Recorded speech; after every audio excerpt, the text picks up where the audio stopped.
This is your instructions to the guardian or caregiver of a minor child, your child. This is an essential document that is part of your kid's emergency care plan. Now, as I was writing this document, I got a phone call from a grandmother, and her daughter and her partner passed away in a car accident on 441. And she was calling me because they had a 5-month-old baby daughter. Unfortunately, they did not have an estate plan of any kind or a kid's emergency care plan, nothing like it. And so there was already a dispute between the grandparents as far as who was going to raise the baby. So unfortunately, that matter is going to have to go to court. And, right now we don't know what's going to happen to that 5-month-old baby. So that's an example of why it's important to have a care plan in place. Now, this piece of your care plan is specific instructions to the caregiver of your child, and it gives you an opportunity to list the things that are important to you. So, of course, you're going to put in here the people that you have chosen as your guardians. Again, you're going to acknowledge their roles. You're going to include your children's information and birth dates because we want to make sure all the documents and information are consistent. We're going to list the doctors again. We're also going to list medical conditions. But we're going to get a little bit more specific about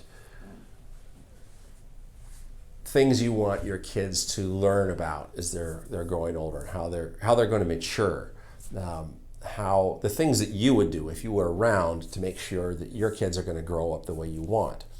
So we're going to talk about or give instructions about finances. If you've provided life insurance or you have an estate plan, how are those finances going to be used for your kids? Also, what are the priorities? I mean, is education the priority? Is the health care, if you have a special needs child, maybe that's the priority. But you're going to be able to list how the finances should be used with your kids. You also want to make sure that you include other specific instructions. Do you want your child to have an allowance? What happens when they're old enough to drive a vehicle? How do you want that vehicle paid for? Do you want them to have a vehicle when they're 16? Those are choices that you can make. And also, if there are any lessons that you want to provide to your child about how to value money and how to learn how to use it. I don't know if it's particular courses, maybe it's a book, maybe it's something that they do either in school or possibly even in college. If you're involved in the community, how do you want your children involved in the community? Do you want them continuing their sports? If they're playing basketball or football or lacrosse, do you want them to continue playing that for as long as possible? Do you want to be a mean dad like me, who made type of sporting activity? I don't care what it was, but they had to do some type of sporting activity. That's something that I would put in my direction if I have younger kids, but I don't anymore. But those type of directions are something you want to make sure that you give your guardian so that they can follow through with your wishes. Your values, if there are any particular values that you have held and have done you well in your life and you want to make sure your kids have those values, list them. Let your guardians know. If it's an educational issue for you, do you want them to go to special schools? Schools that are dear to your heart, schools that they've been going to, and you want to keep them consistent so that they have that same foundation the same foundation that's not changing, particularly if, as a parent you're missing, you want to keep the environment as similar, as the same as possible. Now for education, there may be a particular preference. You may choose, I want my kids to continue going to school in their elementary or middle school, or possibly even college. You don't want to make a hard and fast rule, but of course, you want to make sure that your guardian, everybody knows what your choice would be as far as what schools they would attend. Discipline, that's something that's particular to every parent.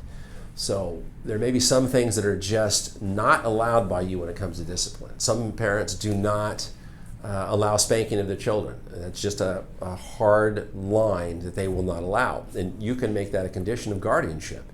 If those parents don't agree with your type of discipline, what's allowed and what's not allowed, you can then say, then you can't be the guardian.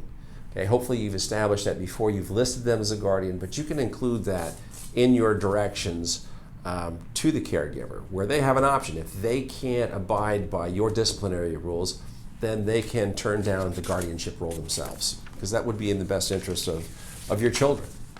The other thing is that you can list parenting resources. I don't care if it's books or organizations, but you want to have an opportunity, and this document provides it, to include the things that are best for your child and will give them a well-rounded life, much like what you would provide.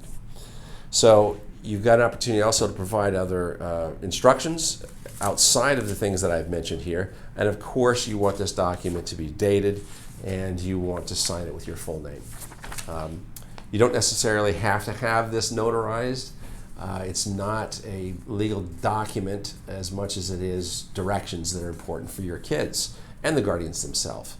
So, this is a document you're probably going to take a little time with and come back to, particularly as your kids get older and they have different needs and you learn a little bit more. But it's a great document to have in your emergency care plan, and it gives you that extra added bit of peace knowing that you've made this plan for your kids that covers both their short-term needs and their long-term needs. And finally, you have parenting resources.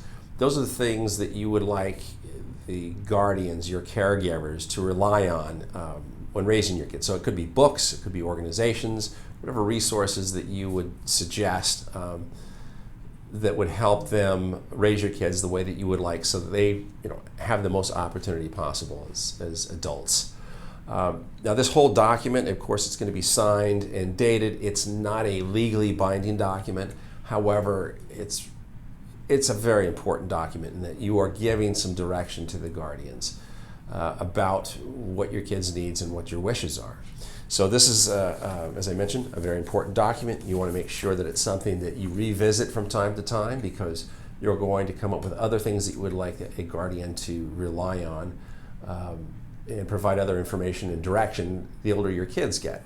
So keep track of this document. I'd revisit it every year or two to make sure it's up to date. But give some time and thought to it, and you will have a great piece to your kids' emergency care plan.